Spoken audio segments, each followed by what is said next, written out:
Si je suis dans le péché, est-ce que je peux entendre Dieu me parler? Il faut comprendre une chose, que Dieu ne va pas cesser de nous parler si on pêche, mais notre péché va nous éloigner de lui et nous rendre sourds à la voix de Dieu.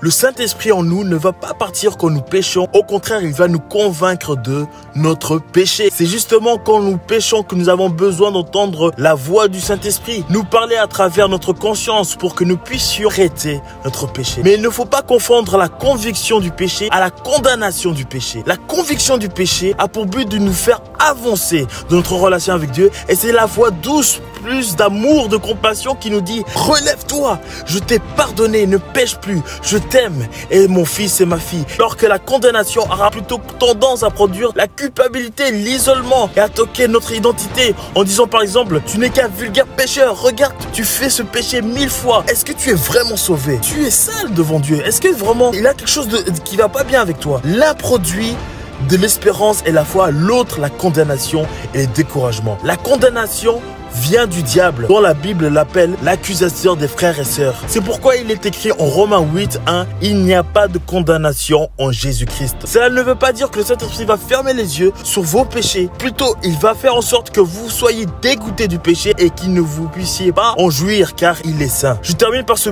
personnage de la Bible qui a péché dans la présence de Dieu, mais Dieu lui a parlé et lui a montré plein de grâce et de miséricorde.